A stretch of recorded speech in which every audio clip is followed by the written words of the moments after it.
فلا رہے ہیں. یہ بتائیے کیا اس اسٹیج کا تقدس یہی ہے کہ صحابہ کی شان میں منبر رسول پہ تبرک کیا جائے؟ یہ کون سا سنجیدہ ماحول بنا رہے ہیں لوگ؟ یہ کہاں لوگوں کو لے جا رہے ہیں؟ کون سا دین لوگوں کے سامنے پیش کرنا چاہتے ہیں؟ میں تو جب کبھی کبھی سنتا ہوں کوئی کہتا ہے فلاں کی چوتڑ میں یہ ہو گیا ہے، فلاں کی مقاد میں یہ ہو گیا ہے، فلاں کے آگا پیچھا دیکھنا چاہیے، میں خود حیران رہ جاتا ہوں. یا اللہ، یہ کسی پڑھے لکھے کی زبان ہے یا یہ کسی بہروپیے کی زبان ہے؟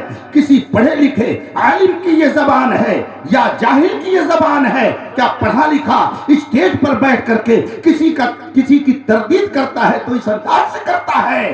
یاد رکھیے، اسلام کو بدنام کرنے والے کئی طریقے کے ہیں. کوئی شرک کا نام لے کر کے وہابیت کو پھیلا کر کے صحابہ سے دور کرنے کے لیے، کوئی محبت اہل بیت کا نام لے کر کے، اور کوئی اپنے بڑھپن سے بدنام کر رہا ہے. اس لیے امام احمد رضا نے بہت پہلے فرمایا تھا، سونا جنگل رات اندھیری چھائی بدلی کالی ہے، سونے والوں جاگتے رہیو، چوروں کی رکھوالی ہے. آنکھ سے کاجل صاف چورا لیں یا وہ چور بلا کے ہیں، تیری گٹھری تاکی ہے اور تو نے نیند نکالی ہے. وہ صحابہ یہ رسول پاک کی پہچان ہے. صحابہ رسول پاک کی پہچان ہے. جس طرح سے رسول پاک خدا کی پہچان ہے. خدا تک پہنچنا ہے تو رسول پاک کا دامن تھامنا پڑے گا، اور رسول پاک کو پہچاننا ہے تو صحابہ کا دامن تھامنا پڑے گا. آپ نماز پڑھتے ہیں، ہم نماز پڑھتے ہیں. قرآن کریم میں فرمایا گیا اقیموا الصلاۃ، نماز پڑھو، لیکن کیسے پڑھی جائے گی؟ رکوع کیسے کیا جائے گا؟ سجدہ کیسے کیا جائے گا؟ ہاتھ کیسے اٹھایا جائے گا؟ کہاں باندھا جائے گا؟ صحابہ کو اس چیز کا علم نہیں تھا. رسول پاک صلی اللہ علیہ وسلم نے ان سے ارشاد فرمایا، صلو کما رأیتمونی وصلی، میں نماز پڑھ رہا ہوں، اے میرے پیارو آؤ آؤ میرے پاس آؤ. صلو کما رأیتمونی وصلی، جیسے جیسے میں نماز پڑھوں تم بھی اسی طریقے سے دیکھ کر کے نماز پڑھتے رہنا. اس کا مطلب ہے اگر کوئی مصطفیٰ کی نماز پڑھنا چاہے تو اسے صحابہ کی نقل کرنی پڑے گی. اگر کوئی نماز جو خدا کی عبادت ہے کرنا چاہے تو اسے صحابہ کا دامن تھامنا، اور اس میں آپ کسی کو مستثنا نہیں کر سکتے ہیں.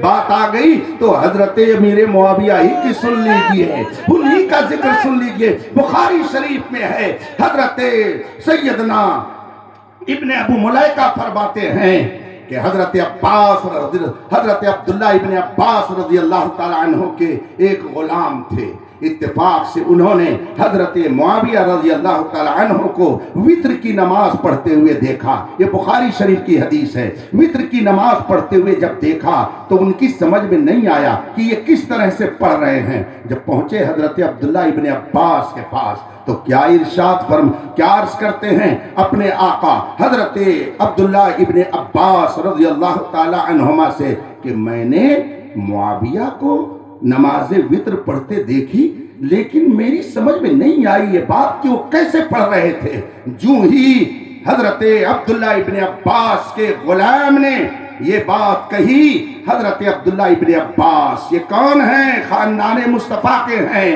حضرت عباس کے چچا صاحبزادے ہیں، رسول پاک کے چچا زاد بھائی ہیں. حضرت عبداللہ ابن عباس رضی اللہ تعالی عنہما فرماتے ہیں، حضرت عبداللہ دعہو، خبردار ان کے بارے میں کوئی نکتہ چینی مت کرنا، ان کو ان کے حال پہ چھوڑ دو.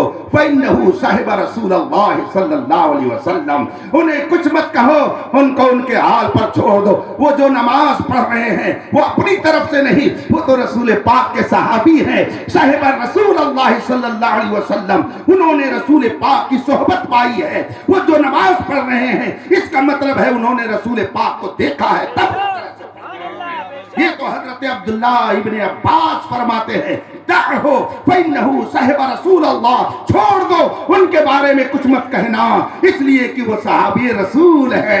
تو صحابی رسول تو دوسرے صحابی رسول کو ایسا کہے، اور آج بعض لوگ تبرہ کرتے ہیں. اسی لیے میں کہتا ہوں خدا جب دین لیتا ہے تو عقل